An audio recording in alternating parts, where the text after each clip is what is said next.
Hey guys, it's Michael here, aka TheMirrorcle, and I'm here to bring you my top 5 games of 2020.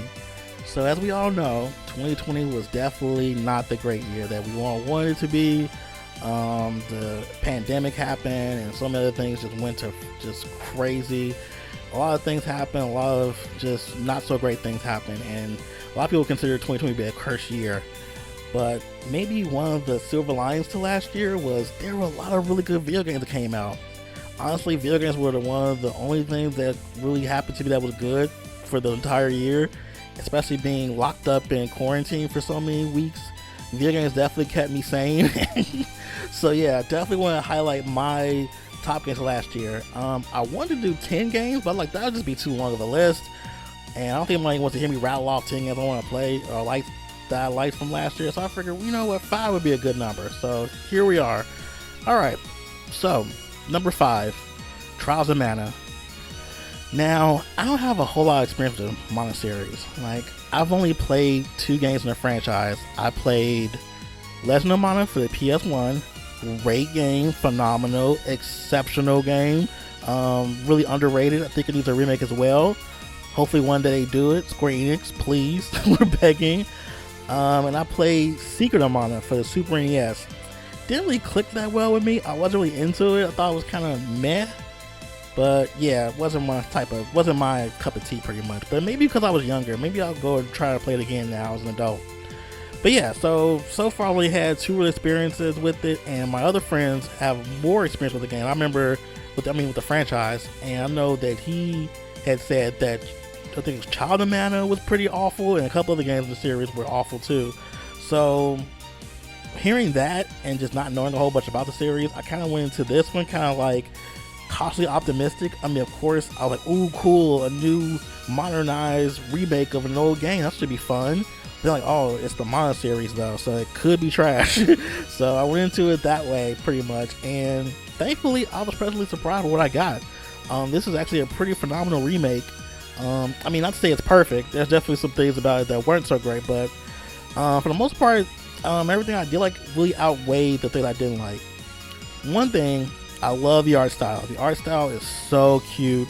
It's just so vibrant and just so like full of life, and so colorful and cutesy. It just really fit this whole like really retro aesthetic they have for the game. It kind of reminds me of the Dragon Quest series. Kind of looks like that. Also I love was the combat. Combat, so much fun, addictive, really fast paced. Switching characters is really fun. Each character has their own like distinct fighting style and all that stuff, and you know, they're leveling them up and then getting them the new classes and stuff.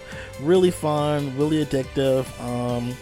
I think one thing I didn't like about this game is that trying to get magic was really tough, and certain classes don't get actual magic, so you're kind of like stuck getting things. Like you get these different like stones you get throughout the game that give you different abilities or different elemental abilities, and you get these stones, they're all cool, but you don't have any way to use them for quite a while. Like some characters don't even get magic, so you're not able to actually utilize a lot of stuff in the very beginning of it, so that kind of sucked. But other than that, combat was really fun, really fast paced. Characters were really cool. Some of the voice acting was a little questionable, but that's just the nature of JRPGs for some reason. English dubs just don't get the same care and love as Japanese voice acting does, but that's another story for another day.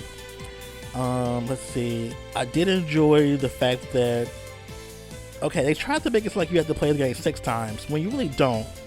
You only need to play the game 3 times.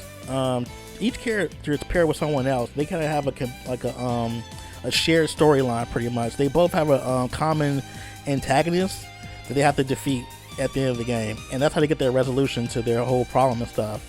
And your third character you pick, that's just kind of like your throwaway character, I guess you would say. Like they kind of just go there for the ride. They get a little bit of resolution to their problem, but not like fully like the other 2 characters do. So your main objective pretty much is to pick 2 characters that are aligned with each other, so you can maximize your playthroughs. Because I mean, unless you want to play it 6 times, by all means go play with all the characters in randomly, but I think it's probably better just to keep the playing characters together. Other than that, I had a lot of fun. The secret last boss thing was funny, and I was a little annoyed because the last dungeon was super long. Oh my god. But overall it was fun. I think the combat definitely saved this game so much because it made me, even though the dungeon was long, I was having fun the entire time, even though I was slightly annoyed that the length of the dungeon was so long. The fact they had a secret boss, like, that's how you beat the game. You gotta beat the secret boss, and you gotta go back and beat the regular boss. Hope they don't do that ever again, but hopefully one day we get some more remakes for the Mario series. We definitely could use some. You win. Don't forget to subscribe!